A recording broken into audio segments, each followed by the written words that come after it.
Welcome back to the channel, guys. This is VIN 2832 and it is a 2019 anniversary edition car, paint code 1K7, which is matte nebula gray pearl. And it has the interior trim code on these is LA80, and that is a blue and white interior with blue carbon fiber. Only the anniversary edition cars had that trim and that blue carbon fiber. Very special. There's 100 of them produced for the United States. There's actually 101. It's one pre-production car and 100 productions. So this car in VIN order, including the pre-production car, this is the 82nd of the 101 that were produced. So you could call it the 81st out of the 100 if you want to look at it that way. This car is for sale in New York State at a dealer you've heard me talk about several times before that loves selling GSFs that have things with, a history. And so this car is no exception. And when I get into the service history, it's almost laughable. And you will see what I mean by that. This dealer is one of those where they don't post a price when they sell it on AutoTrader. They don't have a price on their website. If you want a Carfax, you have to give them your information, things like that. And so I've kind of done all the homework for you, so you don't have to do that. But the dealer that this dealer appears to have acquired it from is another dealer that ended up selling a car that has unreported paintwork and things like that.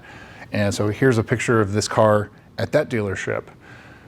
These two dealers seem to find cars like this for some reason. I don't know if they just get them unusually cheap or what the deal is, but you've heard me talk about in the past also, there was one car that they sold that was a one owner, clean title, no accidents, no stories that I could find.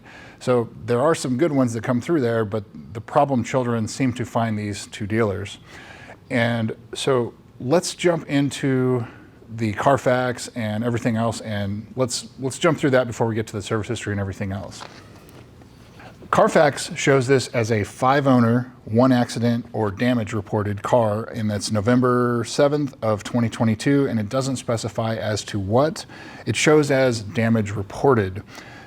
Epic VIN shows it as 6-owner, 1 accident, same as Carfax, November of 2022, and it doesn't specify. I didn't run an auto check on this one as it's really not necessary, since especially considering it looks like it may have already sold. I'm not 100% sure. It's still on the dealer's website, but they took it down from AutoTrader.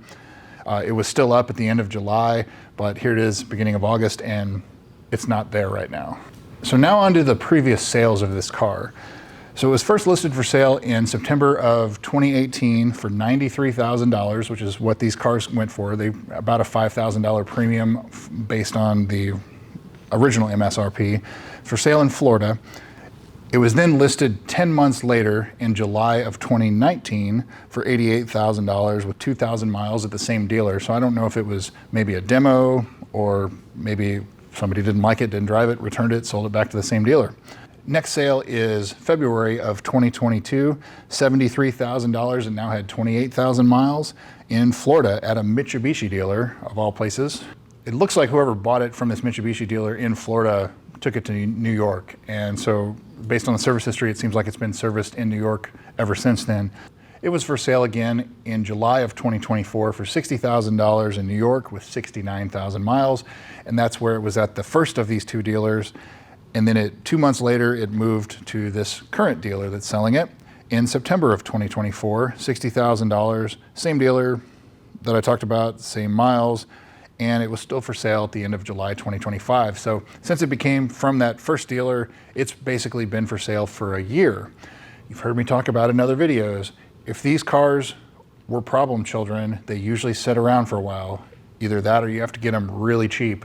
For an anniversary car, $60,000 is definitely on the lower end.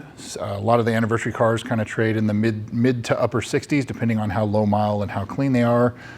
But $60,000 with a bunch of miles on it compared to some of the others, I still think that price may still be a little high based on the history, and you'll see that here in a second.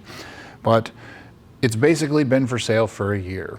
So let's look at the pictures real quick and see if there's anything that we can tell just at first glance. And when I do, I looked through these pictures very closely, looked at the carbon fiber, looked at the seat bolsters, looked at the paint matching, the wheels.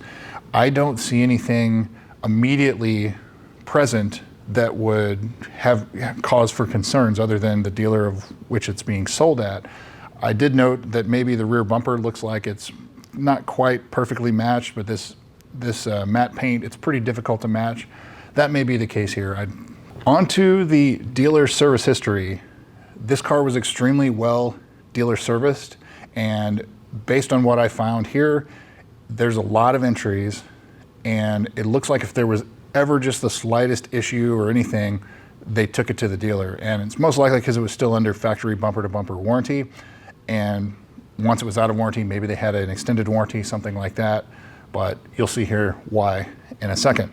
So the first entry, October of 2020, notes a body repair, 9,000 miles. March of 21, 14,000 miles, the lower grille was replaced. I'm assuming that's the carbon fiber piece that's very expensive. And it looks like then a month later in April of 21, it was replaced. So it looks like the first one was, they reported the damage. The next one, they had it replaced. May of 22, so that would be right after it was sold at the Mitsubishi dealer. May of 22, diff and transmission service. The front seat track was replaced. The sunroof seal, HVAC servos, one of them was replaced, and the battery was replaced. The HVAC servos in these cars, you've heard me talk about in some of these other videos where some of these cars were plagued with the issues, some had none. And this is definitely one of them that you'll see in a minute. It was plagued with HVAC servo issues. 2 months later, July of 2022, there's a speaker noise. The cooled seats were not working. They were. It's another complaint that you'll see a lot in the service history on these cars. People complain that the cooled seats don't work, that the heated seats don't work. They just suck. That's all there is to it. They're not great for heated or cooled seats. They also reported on that same service, the AC was not working, and the technician said it works. And the driver's side mirror was shaking. That is a complaint I have seen in a couple other service histories, but it doesn't appear anything was done at this service about it. September of 2022, 3 bent wheels, and 1 front, both rear, and they replaced them. And you'll find that that's a common theme throughout this service history. As a matter of fact, this car has had 13 wheels replaced. Yeah. September 2022, driver door check was repaired, and that's a common issue that some of the early cars had. The later ones, you didn't see it as much, but it's basically when you open the door, you hear a pop, and so it's the little strap that stops the door from opening. That piece is replaced, and so that was done here. A month later, October 22, the right front tire cracked a bead, and the front tire had a bubble, and the other tire was replaced at the same time. So front 2 tires, and maybe the wheel was replaced or repaired. Also in October 22, separate service, again a complaint about the speaker crackling. The HVAC blows warm intermittently. Nothing appears to have been done that service. November of 2022, a month later, right front wheel was bent, replaced another one. Passenger front wheel was damaged, replaced both front wheels at that service. A month later, in December of 2022, replaced the entire sunroof assembly. Driver's door glass slides, and the passenger front headlight was noted as flickering and replaced. They stated that the steering wheel feels loose but not tight like it used to be. Don't think anything was done about that. Also in December 22, they refinished 1 wheel, tire replacement. Sunroof was noted as stuck. They covered it with a trash bag to avoid snowfall. So I would assume that means this car is also winter driven. And yet again, another service in December of 22, the sunroof was not closing, and it says it was temperature related. And so now we have a new sunroof, but there's an issue with it again. 2 months later, February of 23, again, a complaint about the sunroof moving slowly. They dropped the headliner and they said that there were some clips that weren't secured. The driver and passenger side windows were reported as rattling. Also noted on the same service, they had a lighter explode in the center console box due to the center console getting very hot, and asking to see if there's anything that can be done about that. And I think it's just the heater. When the heater's running, that center console either gets hot or very cold depending on the temperature. I think that's probably what they're talking about, but I've never seen it get unreasonably hot. March of 23, another wheel and another tire. May of 23, driver's side window is rattling. It notes that the passenger side of the roof was damaged. Doesn't say if it was repaired, but it notes that there was some damage. Another month later, June of 23, replaced another wheel and tire, passenger front side. June of 23, same month, different service, replaced another wheel and tire. You see that's a common theme on this car. I know New York streets, depending on where it is, they can be rough on low profile wheels. That's probably the case here. 2 months later, August of 23, a coolant flush removed an aftermarket intake that it had and replaced the AC compressor. The AC compressor seized up and the pulley separated. So that's what they did there, and it's replaced. Also in August of 23, a report that the steering feels funny. They wanted to make sure that the car is safe to drive. The tech didn't find anything. Again in August of 23, HVAC issues once again.